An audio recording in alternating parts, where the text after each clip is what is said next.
नमस्कार, कुमाऊं क्रांति उजाला के सभी दर्शकों का स्वागत है। मैं हूं मयंक मनाली। एक खबर मैंने आपको दिखाई थी। जीवंती सुयाल हल्द्वानी की एक बुजुर्ग महिला लापता होती है और उसके बाद वो कई 2 माह तक नहीं मिलती है, और जब मिलती है तो वो एक तालाब में उनका शव मिलता है, और वो शव भी तब मिलता है जब हमारे द्वारा उनका समाचार प्रसारित किया जाता है। उनकी बेटी है रामनगर में बासी टीला में चंपा जोशी जी, उनकी वो माता जी थी। और ये वो तालाब है। आज मैं हल्द्वानी में हूँ, गोलापार में, और ये देखिए मेरे पीछे आप देखेंगे गोलापार है और ये पूरा जंगल है जहाँ मैं खड़ा हूँ। और ये स्टोन क्रशर है जो काफी समय पहले बंद हो चुका है। वो स्टोन क्रशर आपको दिख रहा होगा, और ये स्टोन क्रशर पूरा ये है, और ये पूरा झंकार है झाड़ियों का।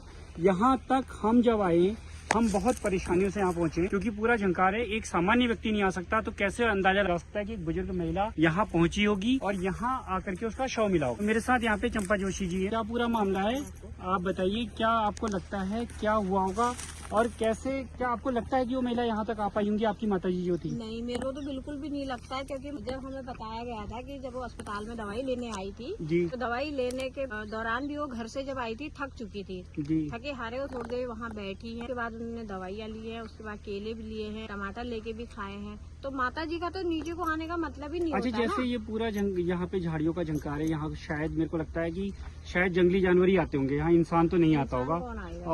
और इतनी नीचे गहराई में तालाब में जाना और उनका शव नहीं मिलना इतने समय तक, क्या आपको लगता है? मुझे तो कुछ और ही साजिश की लग रही है, क्योंकि मेरी माता जी खुद वो तो यहाँ आएगी नहीं जी। और उनको क्या कहते हैं, हमेशा वो तो मरने से बहुत डरती थी। वो यहाँ क्यों आएंगी? अगर उन्हें कुछ घर में कुछ हुआ भी होता, कुछ करना भी होता। अच्छा, एक जमीन का सौदा भी बताया जा रहा है कि हाँ। वो हुआ था, क्या था वो पूरा मामला? मैंने पहले भी बताया था, इसका जिक्र मैंने पहले भी किया था। एक जमीनी सौदा हुआ था जो करीब करीब 1 करोड़ से ऊपर था, 1.25 करोड़ से ऊपर की रकम का सौदा हुआ था।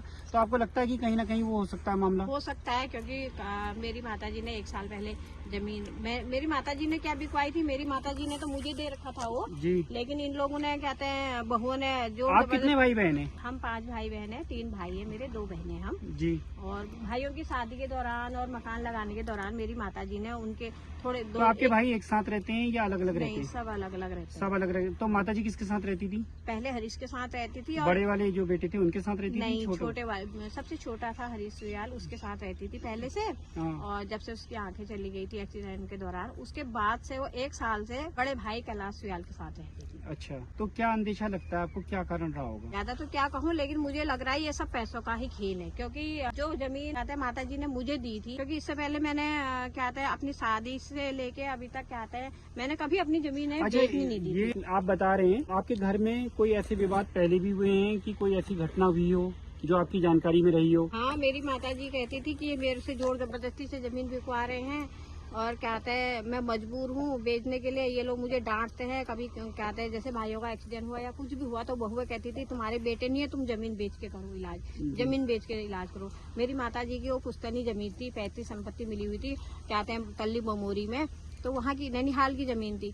उसको इन्होंने मेरी माताजी ने हम 5 भाई बहनों को बांटवारा कर रखा था, जिसकी एक कॉपी। तो जब माताजी ने आपको ये बातें पहले बताई, आपने कभी कहा अपने घर में अपने भाइयों से, उनकी पत्नियों से कभी इस बारे में? सब पता था कि माताजी कहते हैं जो प्लॉट अभी बेचा है उन्होंने 1 साल हो गया होगा रजिस्ट्री करे हुए, तो वो 1 करोड़ 38 लाख में बेचा गया था, जबकि हमको उन्होंने झूठ बोल के कहा था कि हमने 38 लाख का बेचा है। अच्छा। वो भी हमें जानकारी कहीं और जगह अच्छा, से ये भी सुनने में जानकारी में आ रहा है कि जैसे वो पैसा था, वो पैसा भी सीधे उनके अकाउंट में नहीं आया, अन्य जगह नहीं, गया। मेरी माताजी के अकाउंट में क्या आया क्या नहीं आया मुझे तो जानकारी नहीं है, लेकिन हमारे बड़े जिया जी है हरिदत्त जोशी जी जो गोजेजाली में रहते हैं, वो कह रहे थे कि इन्होंने आपस में बंटवारा कर लिया था, कैसा आया था, और इन्होंने तीनों भाइयों ने बंटवारा कर लिया। तो ये बहुत कहीं ना कहीं बहुत बड़ा उसके बाद एक बात और है, जिस बहू ने मेरी माँ हमारे पूरे परिवार पर घरेलू हिंसा का कर रखा था, घरेलू हिंसा के दौरान हम 5-6 साल तक कोर्ट कचहरी के केसों में लड़ते रहे, उसी बहू को, जिस बहू को मेरी माताजी मकान देना नहीं चाहती थी, सुनने में आ रखा कि 9 लाख में वो मकान भी उसे दे दिया गया है,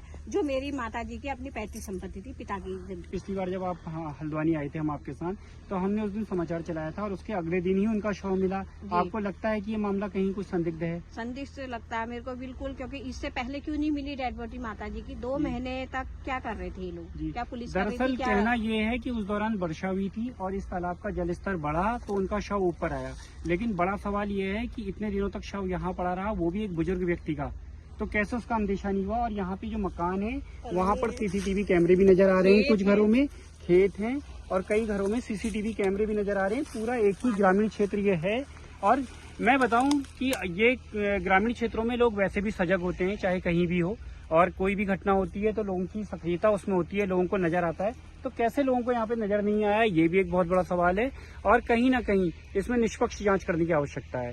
हालांकि इसकी पोस्टमार्टम रिपोर्ट अभी क्या आई है उसके बारे में हमें भी जानकारी नहीं हो पाई है, लेकिन मेरा जहां तक मुझे लगता है कि इसमें बहुत ज्यादा सघन जांच करने की प्रशासन को आवश्यकता है। तो मैं दिखाना चाहूंगा यहाँ पे, जरा आप ये तालाब का दृश्य भी दिखाइए, कहाँ ये तालाब है, और जरा पीछे की तरफ हम देखते हैं जहाँ से हम आए थे, और आप ये पूरा दृश्य देखिए। क्या यहाँ पर किसी नॉर्मल इंसान का आना पॉसिबल है?